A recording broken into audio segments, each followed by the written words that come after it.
I'm Helen and this is Sophie, and we are Team Fair and Funky, and we are about to enter our 13th year of Fair and Funky. We met putting pianos in the streets of Home Firth as part of Home Firth Arts Festival, and we designed them on global themes on recycling, fair trade, the environment, coffee and tea. And to be honest, we have pretty much stuck with those themes for the last 13 years, running workshops and events and school conferences on environmental themes and sustainability.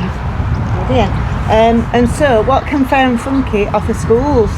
So we deliver workshops in schools on key global themes like recycling, the environment, climate action, fair trade, that sort of thing. Our core message is that we empower people to take their own little steps to change the world. So our workshops do that. We empower children and classrooms to take little steps to change the world, whether that's a big step or a small step, but everyone can make a change.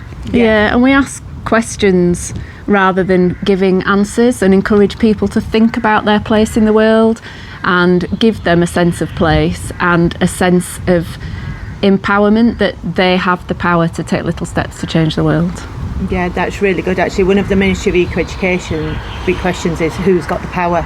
Yeah, everyone. Yeah, we all have. Literally everyone. Yeah. Don't matter your age or your size or your background, but it's everyone, isn't it? Yeah, absolutely. And what has the response been from the pupils and the educators and the teachers?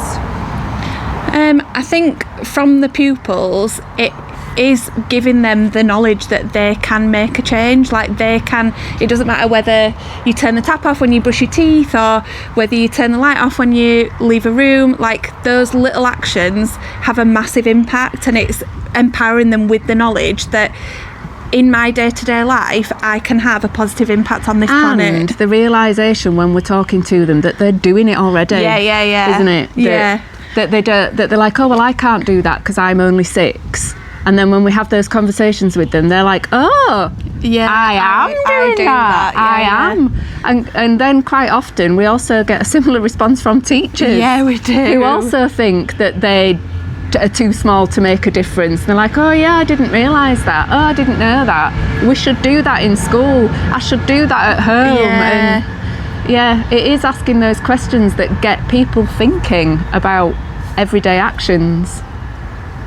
Brilliant. And what are the plans for Fair and Funky in the future?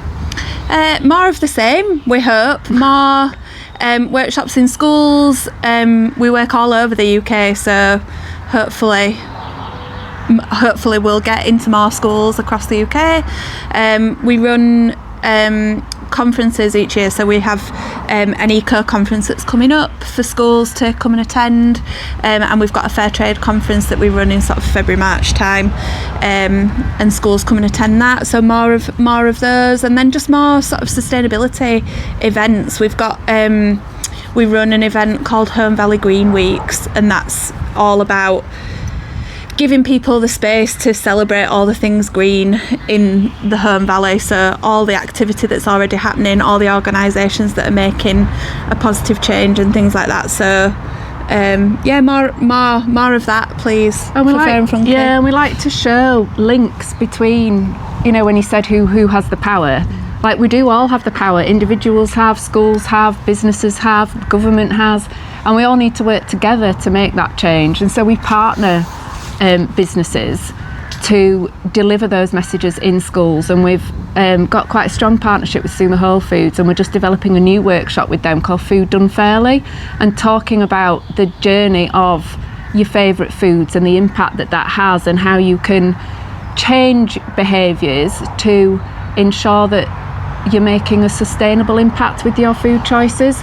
And we'd like to do more of workshops like that and showcase how we work together and how communities link together to create change. Brilliant. And finally, what advice would you give teachers? Just to know that, like, eco-education and sustainability isn't a standalone topic. Like, it can be integrated very easily into everything that you're already doing, and it's about, I guess, what we've already been saying, that everyone has the power, and it's part of everything that we do, and that applies to it being part of the curriculum as well. Like, it can be integrated into art, geography, science, English. Like, it can tick any box that you want it to tick, but just not to be scared to do that and have sustainability as your focus, to tick all the boxes of those subjects. Yeah, and to not be scared of those bigger questions, and to not think that you have to have all the answers. It's the discussions that's important, and learning from each other. Yeah. Thank you. Yeah. Thank you so much, Helen and Sophie. Thank you. Thank you, Hannah.